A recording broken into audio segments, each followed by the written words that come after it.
Hello everyone. सबसे पहले तो सब लोग को शुक्रिया है ना, पिछले वीडियो को इतना प्यार देने के लिए। तो मैं मजबूर हो गया हूँ कि फिर से छोटा छोटा वीडियो बताऊँ है ना, और क्वेश्चन बताऊँ है ना, एग्जैक्ट क्वेश्चन कहाँ से एग्ज़ाम में आ रहा है ना।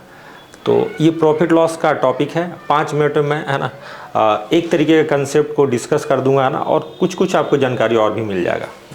तो देखिए, क्वेश्चन पूछा गया था 2019 में बिहार एसआई में है ना, कि 144 कुर्सियों को बेचने पर 6 कुर्सी के विक्रय मूल्य के बराबर क्या होता है? हानि होता है। 6 कुर्सी के विक्रय मूल्य के बराबर क्या होता है? आपका हानि होता है ना। तो ये जो टर्म है ना, बड़ा इंपॉर्टेंट टर्म है। ठीक है, 144 कुर्सी को बेचने पे 6 कुर्सी के विक्रय मूल्य के बराबर हानि होती है, तो हानि प्रतिशत बताएं।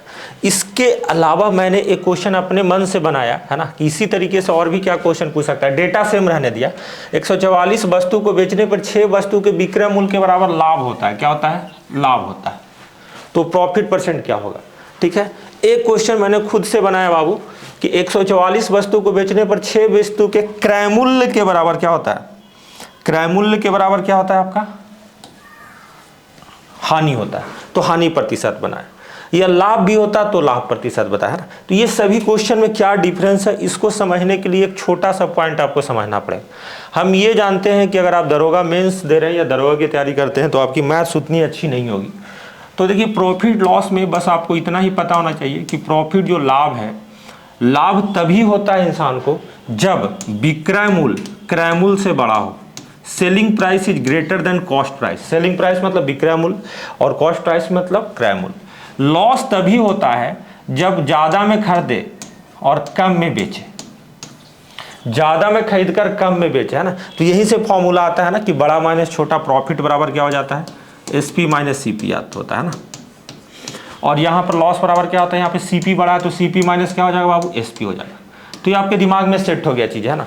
तो ये छोटी सी जानकारी आपको चाहिए, मामला खत्म है ना। अब हम लोग आते हैं बाबू एग्जाम के क्वेश्चन पे आते हैं ना। बिहार एसआई 2019 का ये क्वेश्चन है, आपको ध्यान से देखेंगे इन चीज़ों को, है ना। मैं ये बोल रहा हूँ बालक, है ना, कि अगर 144 कुर्सी को बेचा जाए, है ना, और 6 कुर्सी के विक्रय मूल्य के बराबर हानि हुआ है। 6 कुर्सी के विक्रय मूल्य के बराबर हानि हुआ है। ठीक है, अगर हम एक कुर्सी के विक्रय मूल्य को ही, है ना, हम 1 रुपया मान लें। क्या मान लें बाबू? 1 रुपया। मतलब विक्रय मूल्य को ही मान लें, क्योंकि लाभ हानि किसके सेंस में है? विक्रय मूल्य के फॉर्म में। तो हम मान लें कि एक कुर्सी का विक्रय मूल्य 1 रुपया है, तो 144 कुर्सी का विक्रय मूल्य कितना होगा? 144 रुपया। कितना हो जाएगा? तो हमारा 144 कुर्सी का जो सेलिंग प्राइस हो जाएगा बाबू, कितना हो जाएगा? 144 रुपया। अच्छा, 6 कुर्सी अगर बेचे हैं तो 6 कुर्सी के विक्रय मूल्य कितना हो जाएगा? 6 एसपी बराबर कितना? 6 रुपये। अब जाहिर सी बात है कि परसेंटेज लॉस जो यहाँ पे आपको निकालना है, तो परसेंटेज लॉस हमेशा निकाला जाएगा क्रय मूल्य पे निकाला जाएगा बाबू। किस पे निकाला जाएगा? क्रय मूल्य। तो कोई सामान को 144 रुपया में आप बेच रहे हैं, क्या कर रहे हैं आप? बेच रहे हैं, और जिसमें 6 रुपया की हानि हो रही है, तो हानि वाले केस में कौन सा बड़ा? क्रय मूल्य बड़ा है। यानी कि 144 में 6 जुटने के बाद ज़्यादा आएगा, है ना। तो यानी कि क्रय मूल्य कितना हो गया? 150। क्रय मूल्य कितना हो गया बाबू? 150। क्रय मूल्य बड़ा, विक्रय मूल्य छोटा, डिवाइड, और ऊपर में क्या हो जाएगा? लॉस। लॉस कितना है? 6 इंटू कितना? 100।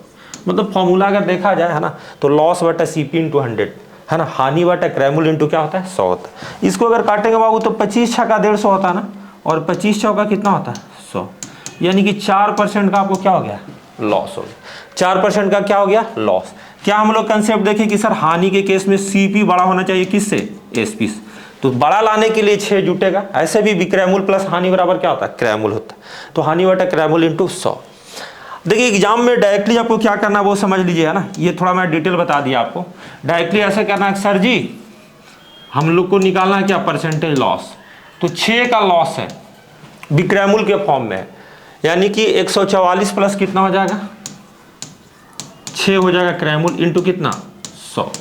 तो आप देखेंगे ये काटेंगे बाबू, तो 150 है तो कितना हो गया? 25 टाइम में, और 25 चौका कितना हो गया? 100। तो कितना हो गया बाबू? 4। अब खटाखट देखिए कैसे उड़ाते हैं अगले क्वेश्चन को। पहला क्वेश्चन में थोड़ा हम टाइम ले लिए, है ना। दूसरा क्वेश्चन कैसे उड़ाते हैं देखिए, 144 वस्तु को बेचने पर 4 वस्तु के विक्रय मूल्य के बराबर लाभ होता है। तो विक्रय मूल्य लाभ के केस में क्या होता है बाबू? सेलिंग प्राइस बड़ा होगा किससे? Cost price. सेलिंग प्राइस बड़ा होगा किससे? कॉस्ट प्राइस से।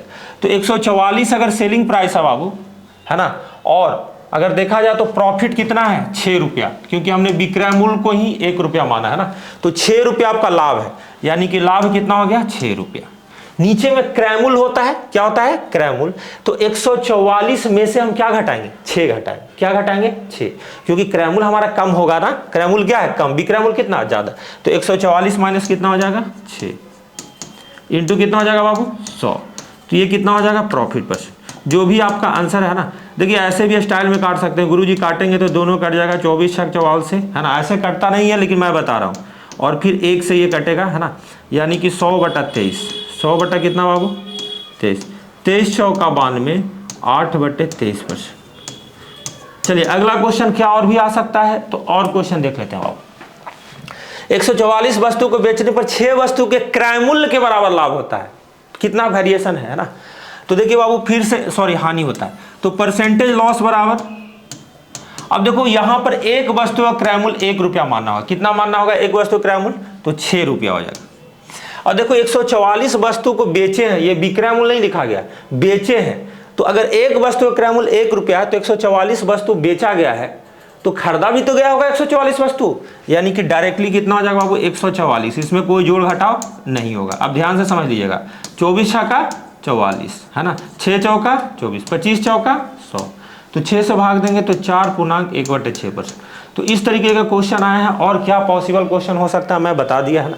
और भी प्रॉफिट लॉस का अगर आपको और भी टाइप का डिस्कशन चाहिए तो आप कमेंट कर सकते हैं ना, वीडियो को लाइक सब्सक्राइब कर सकते हैं, जो भी होता है ना, क्योंकि मैं ऑफलाइन टीचर हूँ, ऑनलाइन में आया हूँ, तो आपकी सपोर्ट की जरूरत पड़ेगी। जय हिंद, जय भारत।